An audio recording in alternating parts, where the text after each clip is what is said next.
Hello one and all! This is my review, reaction, and cut content discussion of Arifureta Season 3, Episode 3, The Princess's Ordeals. And holy mother of God above, is that title accurate?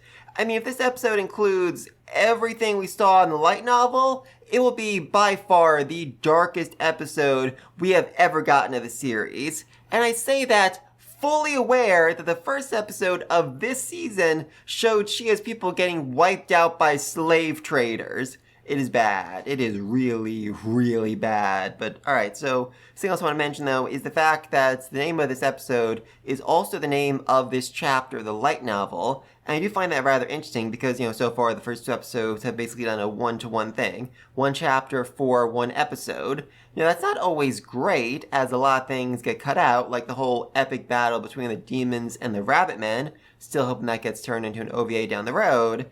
But, so yeah, I expect this episode to basically mainly cover the princess's ordeal, that chapter. But I'm curious because, it's a fairly short chapter compared to the other ones. So either they're going to keep everything, or they're going to move past it somewhat into the following chapter, which, I would love that because it sets up some really epic stuff for the next episode that I cannot freaking wait for. Oh boy. That being said though, I do think the former might be more accurate because we're starting off with a scene that I assumed they were going to cut. In fact, someone even commented under my last video saying, oh, they're probably going to cut this scene. Though I do think it's very important for contextualizing Hajime's relationship with Yui and Shia and all of that, and just, fun overall. So, alright, let's get started in 3, 2, 1. Aww.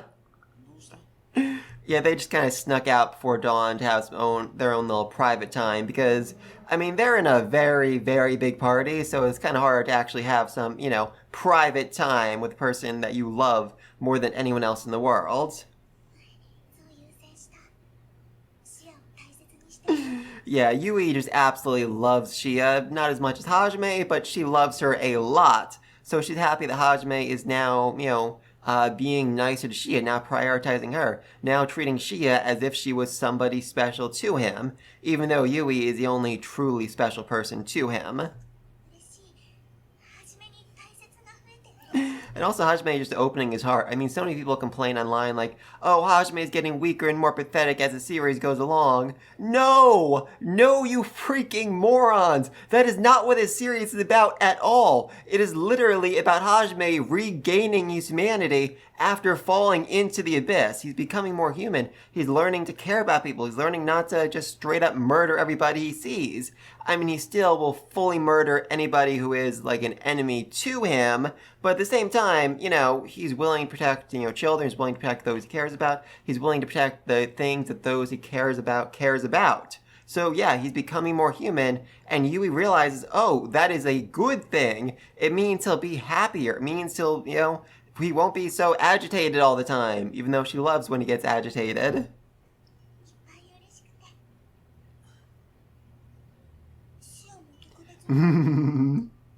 Yeah, like I said, Yui is the only truly special person to Hajime. Yeah, like I said, Yui really loves Shia, so if, Hajime wanted to bring her into the harem, make her one of his wives, Yui would be fully okay with that, so long as she remained the most special person.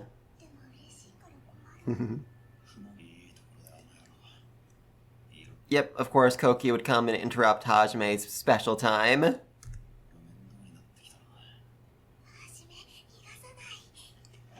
And of course that would not stop Yui from making out with him. God, I love this girl.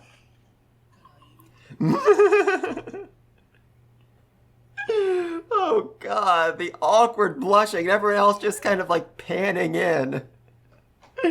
Oh, that's amazing, I love it.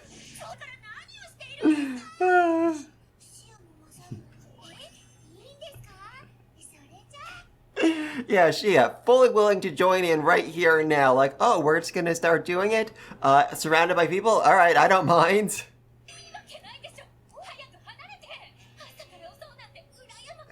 And of course, Kaori just really wants to be part of this too.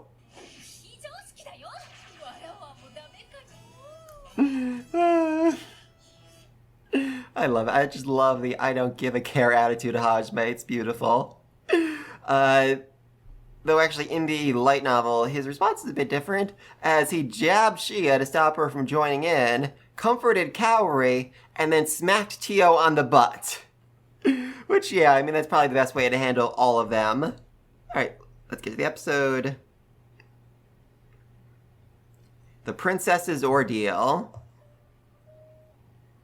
Yeah, so this is a very, very heavily guarded castle. Literally, the only way in is through this bridge, and the water beneath them is surrounded by giant human-eating monsters, and there's giant barriers over the entire thing, so it's literally impossible to infiltrate. That said, Hajime literally infiltrated it the night before to free the rabbit men.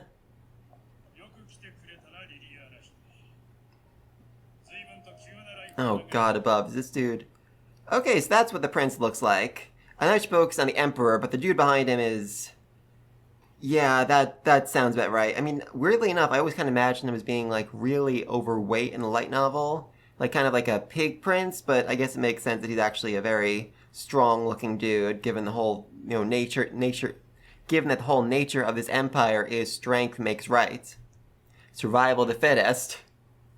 Oh yeah, also the whole, sudden visit. She's actually sent messengers to say, hey, I'm on my way, but because she arrived in Hajime's airship, she arrived before the messengers did. So yeah, she had to explain to some very confused people, hey, I'm the princess, I'm here, and you have no warning. Not so much great news. More like, hey, our kingdom kind of almost fell. Our god is a lie, and the demons are, redoubling their efforts to wipe us out. Yeah, God, that cocky smile. I hate him so much. And believe me, you'll hate him too by the end of this episode. And if you don't, there is something seriously wrong with you. Importantly, in the light novel, during this scene, the Emperor actually does mourn for Loggins, Meld, Captain Meld, because that's someone he actually truly did respect, one of the few people he did respect in this world. Also, something I really need to point out, this man right here, his name is literally Gerhard D. Holscher. Yes, you heard me right, his middle name is the letter D. This man has the god-dang will of D. Yes, that's a One Piece reference. No, I do not believe it's coincidental, because this author right here is the biggest nerd you will ever meet, and he loves filling light novel with references to other media. Seriously, there's one point where Hajime is basically pulling a Metal Gear and thinking about how he wants a box so he can sneak around undetected. It's weird. It's insane. I love it. Yeah, the only thing he actually cares about, the thing he cares about most in this whole conversation is Hajime, the most powerful person in the entire world. Because, like I said, this is a kingdom, an empire, that literally values strength above all else. If Hajime really is stronger than the Emperor would fully willingly give up his throne to him. Also, two other things important here.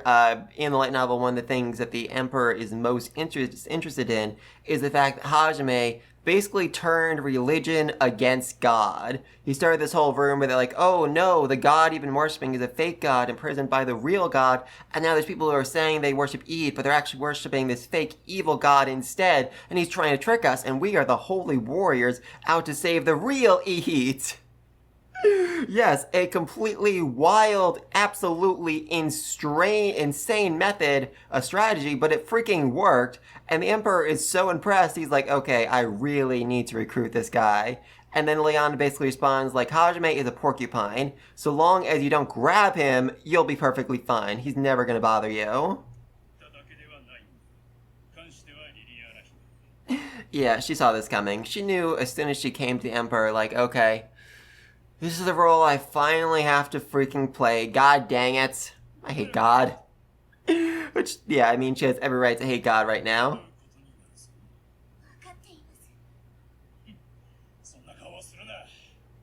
Yeah, her freaking engagement to that smiling, cocky-looking dude we saw just a few minutes ago.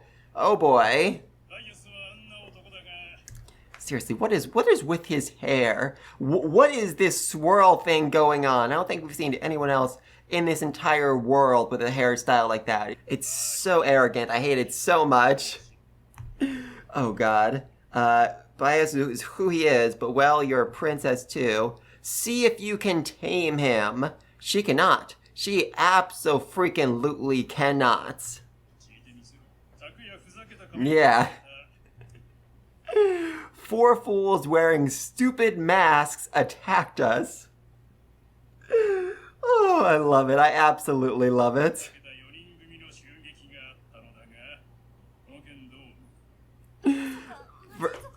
For the record, in the light novel, she realizes immediately who these people are, and she has to keep, like, the most straight face throughout this entire conversation while she's screaming inside, "Why did nobody tell me this?"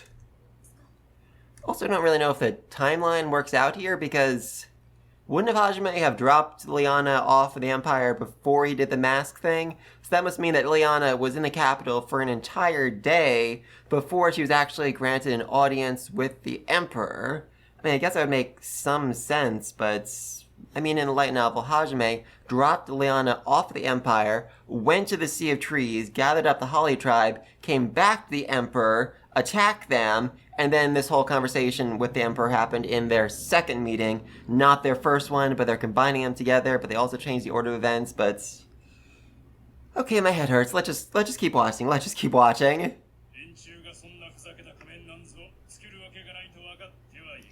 I love that even the context of this world, the masks are stupid. I mean, I've argued before that, like, oh, well, you know, the edgelord stuff that the Holly tribe is doing, if you don't actually know about it, if you aren't actually, you know, from our world where edgelord stuff is just so overplayed, you might think, oh, that's actually really freaking cool. So I thought, okay, well, you know, maybe wearing masks, maybe that would also come off as cool to the people of this world. No, it's lame. Even for them, it's freaking lame. I love it. Yes, that's the other big thing. Koki used the holy sword. The ancient relic only granted to the freaking hero.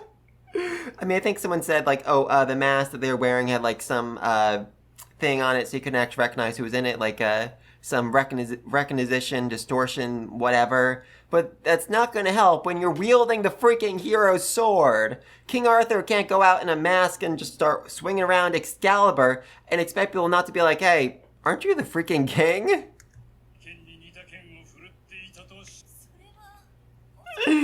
Yeah, seriously. I mean, like I said, light novel Liana is doing a much better job of, you know, keeping it straight, of not letting any shock show on her face. Yeah, really. Okay, I love the internal monologuing of her basically just screaming.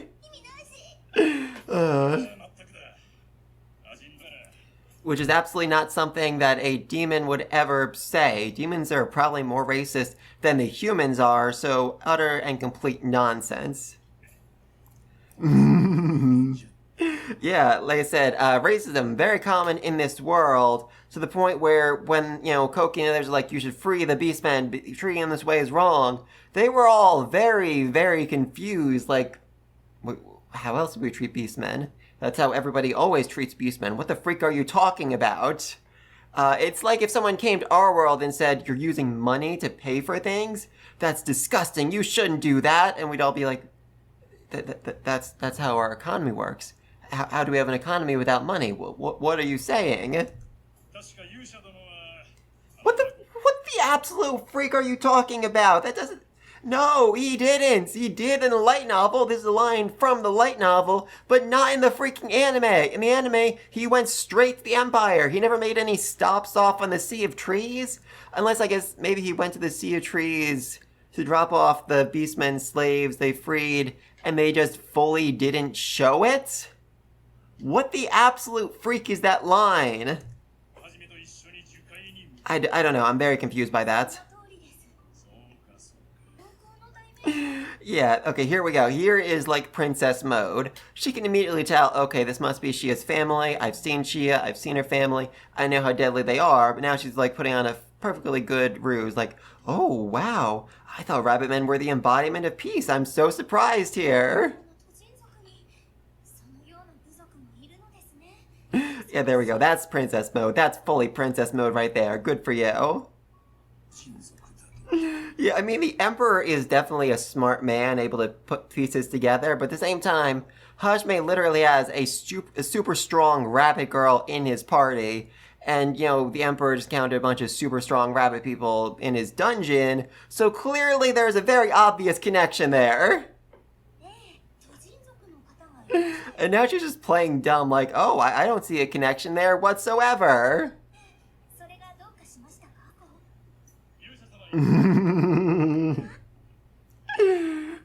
Seriously, why come in from the front door? I mean, that is like the only way into this freaking castle is through the bridge.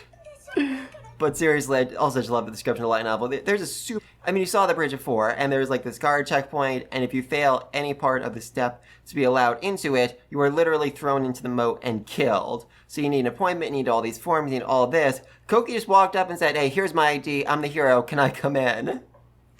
And they let him! I loved it.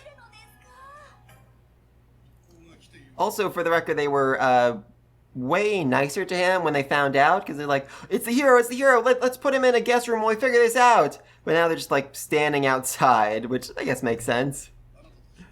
Is that Grid Half, or is that somebody else? Yeah, there we go. There is Grid Half.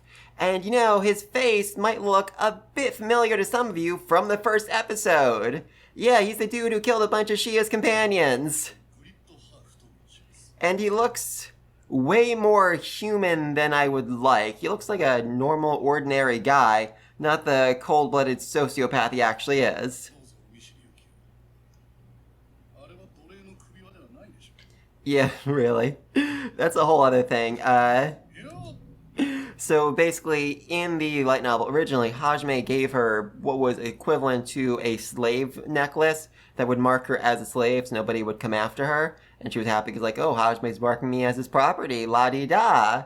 But then, after they got through the Lake Ur incident, Hajime was like, you know what, I don't care anymore. The people are going to view me however they're going to view me. So he transformed it into an actual, like, choker with jewels on it. And she's very proud of it. She very much likes it. But, yeah, now we're going to have a very fun conversation. He's actually way more upfront in the light novel, basically saying, what happened to all of my men? Why are they dead? And why are you still alive?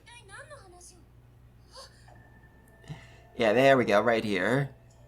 Shia knows this man very, very well as the butcher who killed her people, who chased them into the Ryzen Gorge and slaughtered them, captured a bunch of them, and just, you know, not a nice guy. A very, very not nice guy.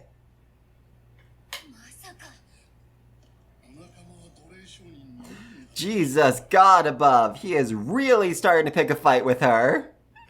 Oh, beautiful.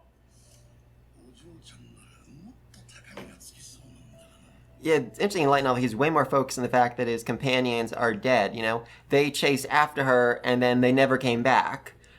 Which, I guess that actually makes sense, though, because we didn't actually see that in the anime. Okay, that's actually a really cool scene in the anime. Like, seriously, of all of Season 1, that scene is, like, one of the top 3 things I wish they left in. Basically, after Hajime escorted Shia and the Rabbitmen people out of the Rising Gorge, they encountered a whole platoon of soldiers who literally threatened to cut off Hajime's arms and legs and force him to watch as they had their way with Yui. So yeah, Hajime murdered every last one of them, even as they begged for mercy and just bled out on the ground. And after that, Hajime had a real moment of like, hey, I just killed humans for the first time, and I feel absolutely nothing, and that bothers me. The fact that I've lost this much of my humanity, the fact that I can kill without a second thought really, truly bothers me. It is such a human moment, and I love it so much.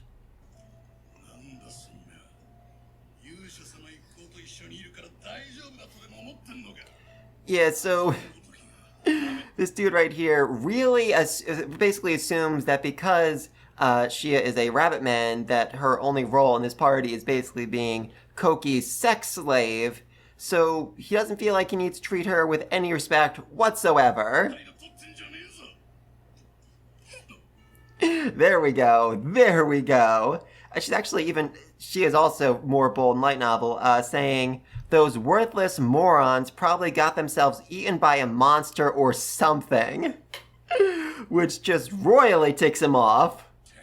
I actually find it really interesting here. That because we don't have the, because we don't have the past history of his men getting killed, that this dude isn't really focused on revenge so much as just, being an awful, terrible, evil person. Yay!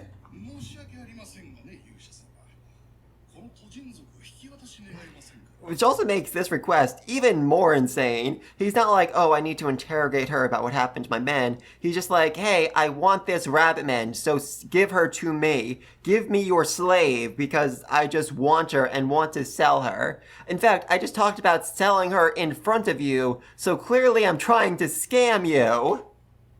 What an insane conversation. God above, yeah, so Koki is not comfortable in this conversation at all. And light novel, I'm pretty sure the dude actually says, I can find another one to satisfy your needs. Again, fully assumes that Shia is just a sex slave. And of course, Hajime stepped up and put him in his place. Yeah, really. Again, he assumes that Koki is the leader of this party because he's the freaking hero, and didn't even really notice Hajime or his giant robot arm. Yeah, that's basically what she says in the light novel. They come in, and she's basically like, so, what the freak are you all doing here? I'm so glad they kept this in. Yeah, so after that encounter, Shia needs a lot of cheering up, so Hajime and Yui are just comforting her. God, it's freaking adorable. Love it.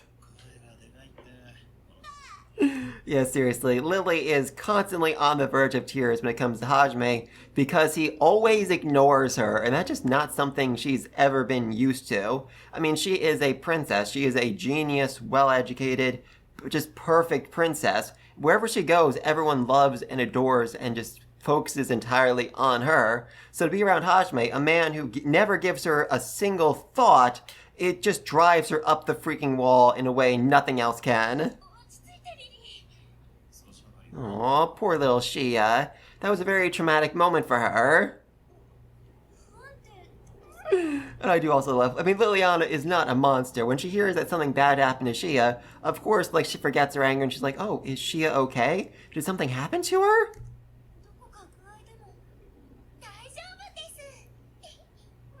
Oh, that happy smiling face of the mascot, the son of their party. Good for her.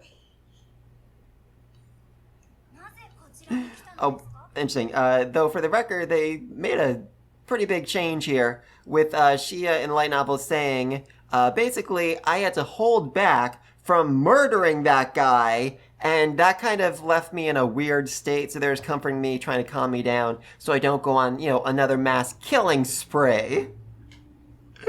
God, I love Shia so much.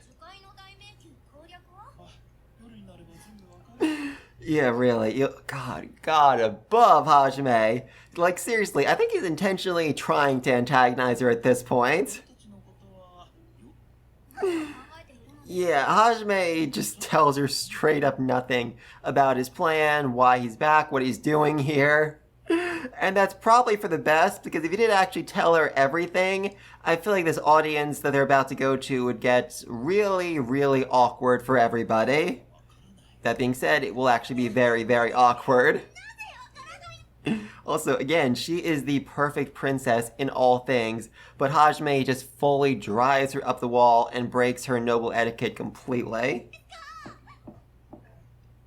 I'm also curious what we're about to see, because in the light novel, Kogi and Shizuku already met the Emperor in the past. He snuck into the kingdom to check out Koki, sparred with him, and realized, okay, yeah, this man is utterly and completely worthless. He has no ability to fight, he's no ability to kill whatsoever, and he views demons as no different from monsters, meaning when he does actually eventually need to fight and kill demons, he will halt, he will fail, he will mess up, and he'll get everybody killed. Literally exactly what happened at the end of the fourth volume, at the end of the first season, when Koki had to face off against the demon, whatever her name was, he hesitated, he wouldn't deliver the finishing blow, and because of that, everybody almost died. And even now, when Koki, the literal hero, is in the room, this emperor fully ignores him and just focuses on Hajime.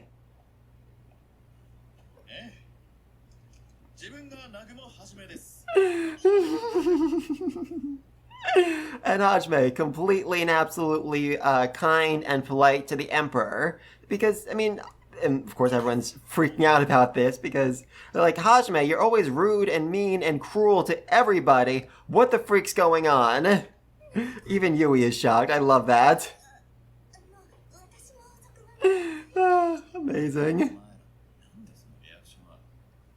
The reaction is actually much bigger in the light novel, with them all saying like, Yui, coward, you gotta heal him, his brain is broken, oh my god! It is also, weirdly enough, a running gag. We actually saw it once before. When Hajime went to Lake he did that to find, I think his name was Will, at the behest of the Guildmaster, a missing kid who ran away to go, not really ran away, but like left home to go adventure with some adventurers and see what that life is like. Anyway, though, when Hajime returned Will, a very rich kid to his very rich parents, Hajime was super polite to them, like, oh, it's so nice to meet you, I'm happy to help, all this. While Tio and Chia freaked out in the background, so Hajime threw them out the window. Importantly, they were at the top floor of a skyscraper at that point, so the parents are basically watching this like, did we just see this man kill those people? He just threw them out the... Was that real? Are we hallucinating? What's going on? Such a great scene, and another one of the things I wish they included in the first season.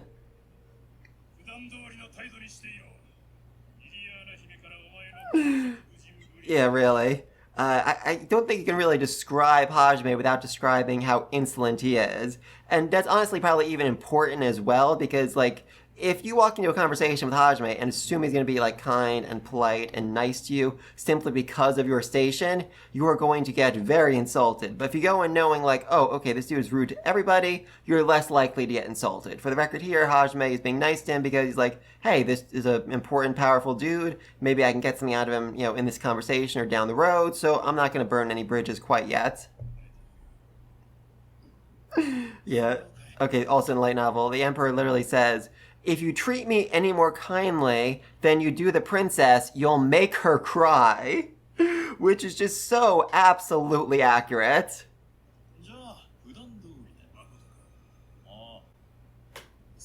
Yeah, there we go, the actual Hajime, like, yeah, whatever, I don't care. Just not even looking at the Emperor, like fully looking off in another direction as if his mind is a million miles away.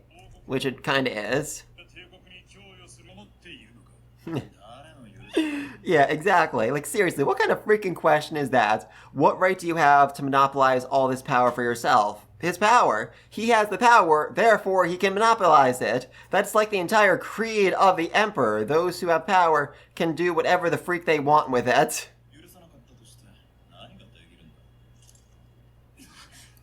Yeah, fully starting a fight with the Emperor because of course he is. Yeah, there's a whole platoon of like soldiers outside, in the ceiling, in the floor, everywhere, and Hajime spotted them instantly.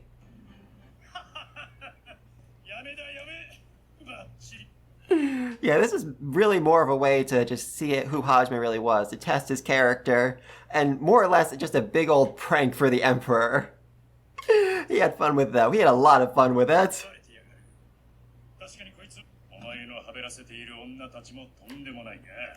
Yeah, Emperor, also a major playboy. I'm assuming like a couple dozen wives, mistresses, concubines, all running around out there. Yeah, seriously. Like, say whatever you want to Hajime, but go after his harem, and you will be coughing up blood. That's basically guaranteed.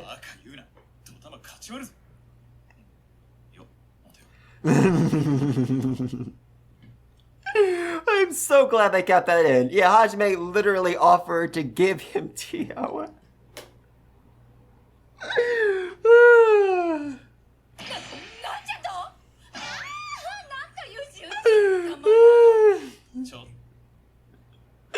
Yeah, and Shio loves it. Shio loves being sold to someone else is the ultimate form of neglect, so of course she loves that.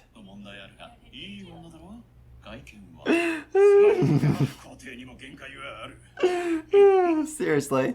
He actually even says, that drooling pervert is too much for me to handle, because, yeah, she really, really is. Ooh. Dude, seriously, your guy outside, Grid Half, he tried going after Shia too, did not go well for him.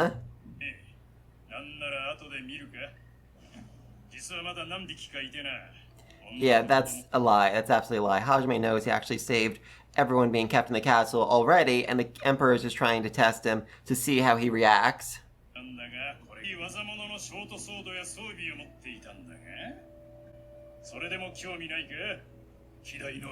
Yeah, you know, they had like these crazy awesome swords that nobody else in the entire world could have made except you, Master Transmuter, the world's greatest freaking synergist. That is a good response.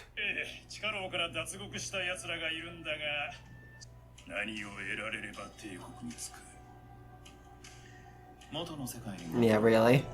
That is literally the only thing Hajime wants. This dude could literally give him the entire empire, and it wouldn't make Hajime join his side. All he wants is to go back home. Okay, so...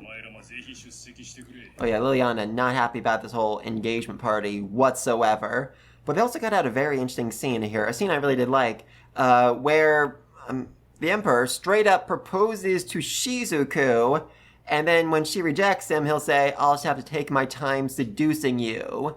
Yes, it is super creepy. And then he turns to Hajime and says, Hajime, have you already slept with my Shizuku? Which is an absolutely insane line, least of which because he literally said, my Shizuku, as if he owned her. Very creepy. And then Hajime responded like, oh, don't worry, she reminds me of my mother. Which royally ticks her off. And Koki as well, as he then says, Hajime, you better not lay a hand on Shizuku, which also creates an interesting parallel because he's basically repeating what the Emperor already said. He's basically like laying claim to her in his own way, like, oh, she is my Shizuku, therefore you can't have her, even though they are in no way dating and Shizuku has no romantic feelings for him whatsoever.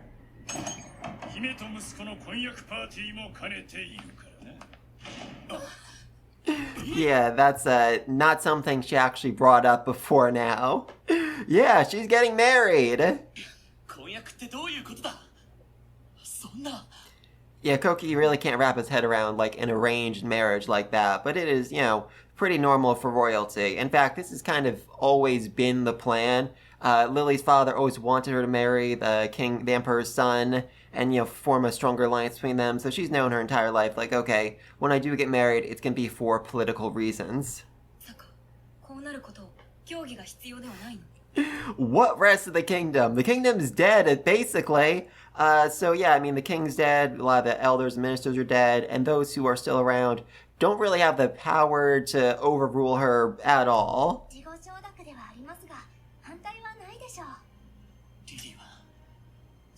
No, she very much does not like him. I love Hajime's whole party got up as he got up. And, like, he stood up and they're like, alright, I guess it's our time to leave. We're gonna follow him.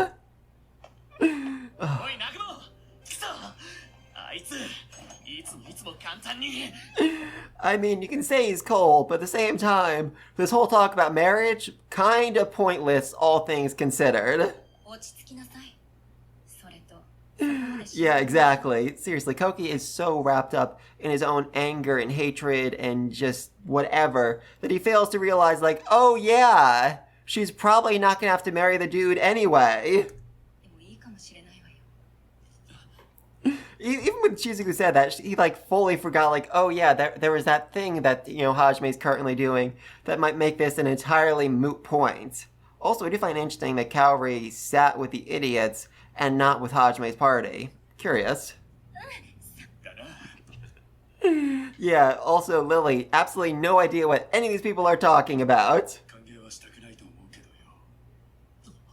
Yeah, right there. Finally, Koki realized, like, oh, that thing! I forgot about that thing! Well, Lily's like, what the freak are you all talking about? I'm so confused. Seriously? Be worried, Lily. Be very, very worried. Oh, God, that's adorable. A cute pink dress that makes her look like a fairy. Amazing. Oh, God, I'm sure the prince would be delighted. No, he won't. I mean, he is, but not for the reasons you think, and oh boy, I'm actually, my hands are actually shaking going into the scene. It's gonna be bad. It's gonna be really bad, very uncomfortable to watch. Holy mother. Oh, Lundell. Interesting. Have we actually seen Prince Lundell before? He's cute, I will admit. Definitely more prince-like than I was expecting. I don't know why. So that's Lily's little brother, who's like 10 years old right now, and is basically in charge of the kingdom. Yes, that's an insane sentence. I mean, technically Lily has a much larger role than he does, but he will grow up to be the next king of the country, even though Lily is way more qualified. And he's basically appeared since the beginning of the light novel. Early on, he had a crush on Kaori and was always mad/jealous at Koki because he thought, oh, they're dating. And then when, Kaori left to join Hajime's party, Lundell just, like, ripped into him, saying, like, you can't even protect the woman you love. You're not a man. You suck. Blah, blah, blah, blah, blah. And even though this is the words of a child, it still utterly and absolutely destroyed Koki, and I loved it. And then when Hajime came back with Kaori, Lundell tried to save/rescue her from him, only to get kind of knocked out by Hajime. I think he knocked sugar cubes into the kid's head until he started crying, at which point Kaori's like, oh, he's just a little baby, don't be mean to him. Which is like the worst possible thing an older girl can say to a kid who has a crush on her. That destroyed him. That utterly, absolutely destroyed him. Oh, and then there's also, okay, so this takes a second to explain. Basically, at the end of every volume of the light novel, there's a series of short stories, and one of the running short stories throughout most volumes is called Arifureta Magic Academy, which is basically like, oh, what if the whole cast of Arifureta attended a magic academy? And in that, weird, crazy spin-off that actually had its own manga spin-off, pretty good, I've seen some chapters of that. Anyway, though, in that, Lundell comes after Hajime, demanding Kaori's hand in marriage, but because he just says, I want her, I want the girl, Hajime assumes he's talking about Miyu, and so Hajime says all this stuff like, oh, she still sleeps in the same bed as me, I need to walk her to the bathroom at night, blah, blah, blah, basically saying, she's not ready to date. But everyone hears that and assumes he's talking about Kaori, and so a bunch of crazy rumors start circulating about her, and it is beautiful, it is amazing, I love this series so freaking much. Yep, and here comes Prince Bias, literally barging in on a girl changing. Not a great guy, not a great guy. Yeah, for the record, there is a much bigger fight over that in the light novel, with them saying, we're not leaving, and him basically threatening to murder all of them. Because, yeah, that's who he is. Yeah, and here's where it starts to get very, very uncomfortable. Yay! I mean, this is literally a nation where strength makes right, where you can do whatever you want as long as you're strong enough to get it done. So, surprise, surprise, that the prince who was raised up in this nation is a R-word. Lovely. It would honestly be hilarious if the guards came in and just like fully stabbed him in the back and he bled out right there. I mean, that's not what's gonna happen, but that would definitely be funny. He's like, I'm the prince, no one can touch me. Stab! Oh, I'm dead. Oops.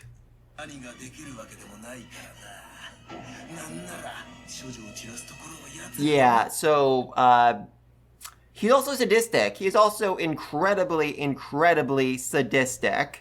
He is a bully who likes to show off, a womanizer, and just an all-around awful person. He even says, I want to dye her eyes with pain, despair, and pleasure.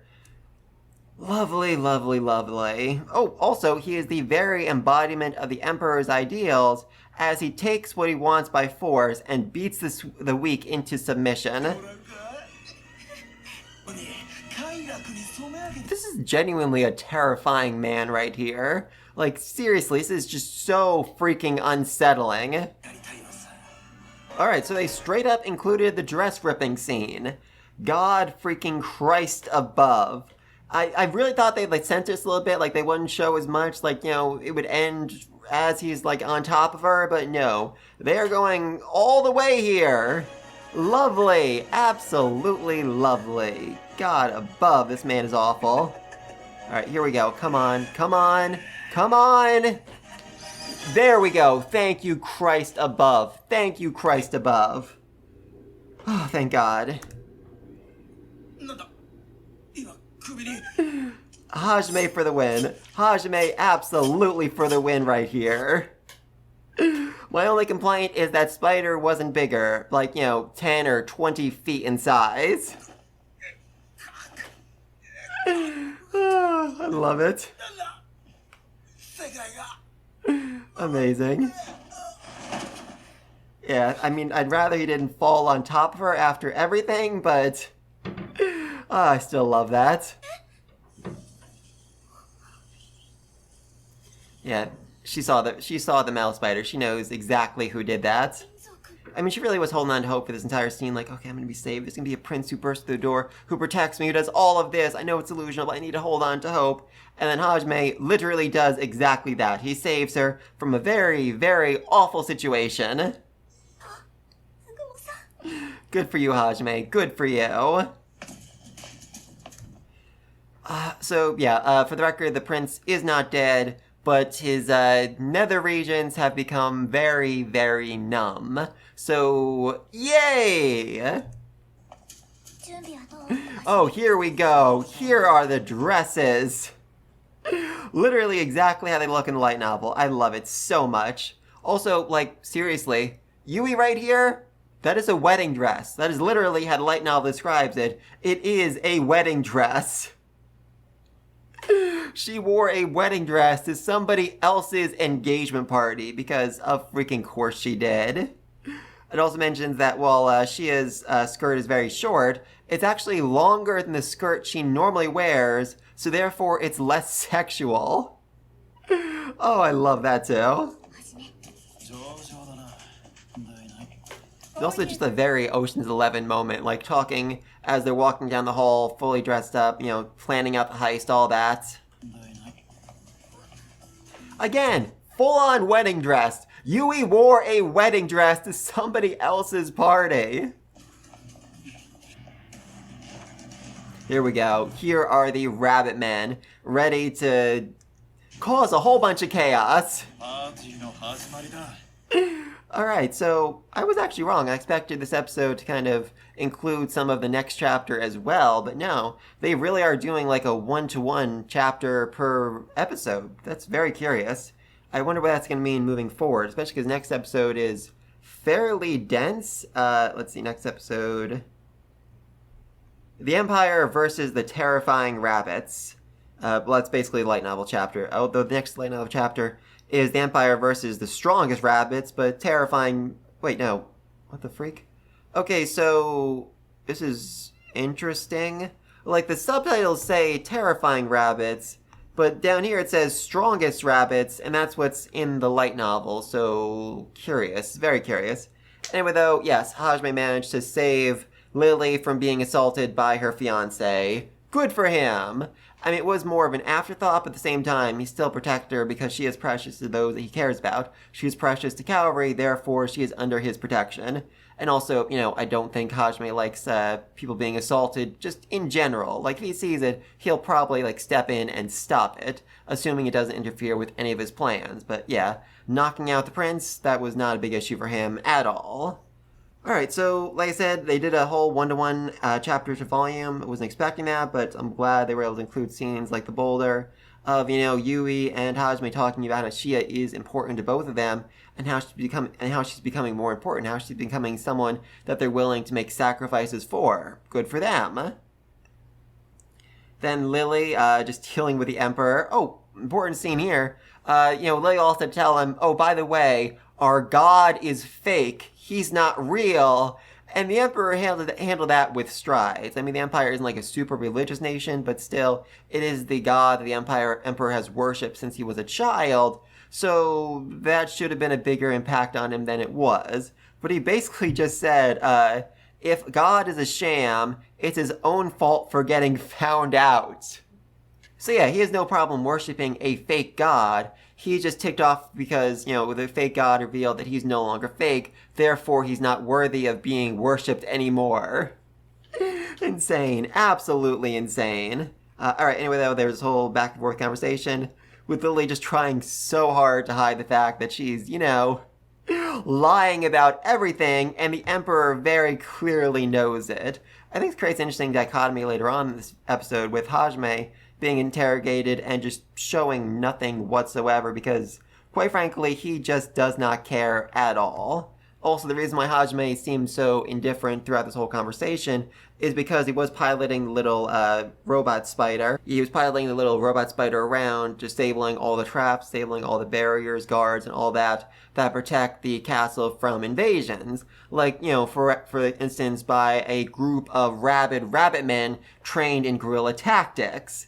So yeah, Hajime was focused on doing that while also while also dealing with the Emperor, so yeah, no wonder he was just so out of it for that entire conversation. I love it. And of course we have this guy coming back.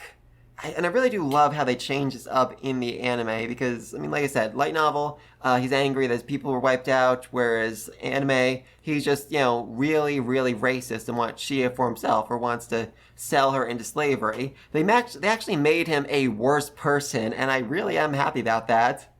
That's such a cool change. Then they had to comfort Shia because she was really ticked that she couldn't, murder the man. Nice meeting with the Emperor. He can't win over Hajime at all. I mean, he likes how strong Hajime is. He's, interested in that strength. But he also realizes, there's no point. I cannot turn this guy to my side no matter what I do. No matter what I offer him. Because, seriously, what the freak could I offer him? He has women more beautiful than my women. He has a flying freaking airship that can bring him around as fast as he wants. He has literally everything. The only thing he actually wants right now is a way back to his own world. And I don't even know how I would start the process of getting that done. So he basically just has to give up on him. And then Lilia, has her whole encounter with her fiance, who is a straight-up sociopath who really enjoys torturing the weak and forcing them to submit to him. Nice guy. Really, really nice guy. I mean, up to this point, Lily, okay, I know this guy is awful. I know he's a terrible person, but it's my job to be the best possible wife I can be, to basically mold him into a decent, good emperor, someone who can, rule this kingdom fairly and justly, as fair and just as the kingdom based on your own physical strength can be run.